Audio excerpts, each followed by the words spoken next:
Hey YouTube, Dawson Ryder here. We have another preview clip and opening theme 2.0 for Dino Fury to talk about. So, they didn't change the theme song, even though some of you probably hope they would, but the opening theme is just updated with the new characters as they usually do with PR. You know, we got our new, like, title cards, or the character cards, or whatever you want to call them, for green and black in there, so that's updated. They've updated some of the shots to have all 5 Rangers in them. I think they updated a couple of the Zords, I mean, unless they were always there and I just didn't see them before, but like they have the Triken formation, the Dime Volcano formation, and Five Knights make his way in there since there's 5 Knights now.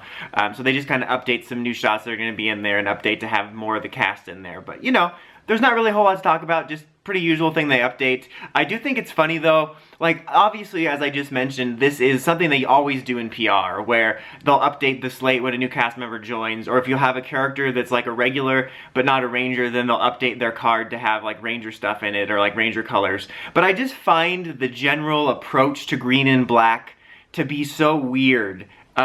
Just in terms of the marketing, because it seems like part of them wanted to keep it a secret, but then they're always showing them, and then they're like making a big deal in articles about the first female Green Ranger. But again, it seems like sometimes they wanted to keep it a secret. It's kind of like how in that Fan First Friday, they're like, well, we don't want to give any Zord spoilers. Now here's a trailer with all the Zords and armors and plot details in one picture. So I don't know, I just found that kind of to be funny for whatever reason. But then we have a couple of different preview clips that all kind of lead into each other. And basically the Rangers are after this orb thing, they're talking to our warden dude, and his daughter shows up who's green. So congrats to all of the crack detective theorizers who thought that green and black would be related to him because they have the same last name.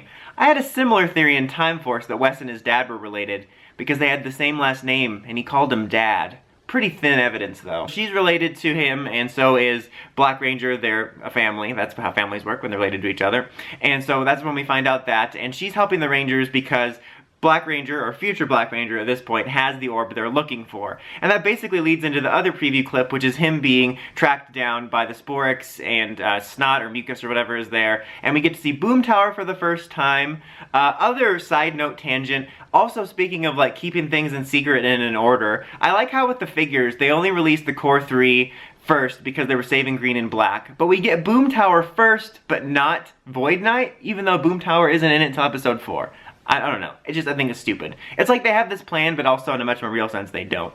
But we get to see him, and the main thing I wanted to see about Boom Tower was thank God he doesn't have the snivelly voice. I feel like 95% of villains since Samurai have this voice, and it makes him not threatening. It's like, dude, you're not threatening, you just have a sinus infection. And then basically this orb has the green and black keys in them, and Red thought they were missing, and so then the sister shows up and they both get the keys and they both insta-transform into green and black.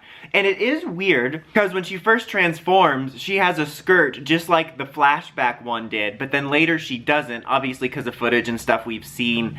I'm gonna guess she's gonna be able to customize it somehow. Like, I don't mind the skirt being there on the past one or even this one. The only reason I'm annoyed at being there is I thought there was just such a ridiculous debate around, like, she better have a skirt in our version, and this isn't even any kind of political issue. I just thought it was a fan-dumb moment where we've had female Yellow Rangers, both that we gender bended from Sentai and that just existed, like SPD, that didn't have skirts. So it just seemed weird to have the fandom all of a sudden be like, she needs a skirt! Like, what? Like, I don't know, I just thought it was stupid. So that's kind of interesting. I was kind of hoping the past one was going to be male, so we had a chance to get a male figure so I could have a Ryusou green figure. And likewise, I thought it would have been cool to have something like female black or blue or something and change up the genders from the past ones just for the opportunity for different figures. All my motivation is always just figures. But that's basically the preview clip. It's kind of the intro of the Black and Green Rangers. And you know, I like having a good preview clip to talk about every week, but I feel like they really have too many clips. There's always like 2 to 3 clips, and for a 20-minute episode, especially with one like this where it's all about the main plot, you basically just get the whole episode. You could just watch these and read the wiki the next day. So it's a little bit much there. But I'm looking forward to seeing Green and Black debut. I'll save my opinions and stuff for the characters once we get to the episode and I get to see more of them. And some of the stuff about how the powers debuted with the powers being lost, I'll kind of save the thoughts for that. But, you know, I'm looking forward to seeing it because, you know, as of right now, I've been enjoying the show. I'm fully ready for it to disappoint me, but I'm going to kind of just enjoying it for right now. But what do you guys think of our new Green and Black Rangers? Let me know in the comments as always. Until next time, like, comment, subscribe, and climb the steps and ring the bell to get notifications for my videos. Dawson Ryder, signing out.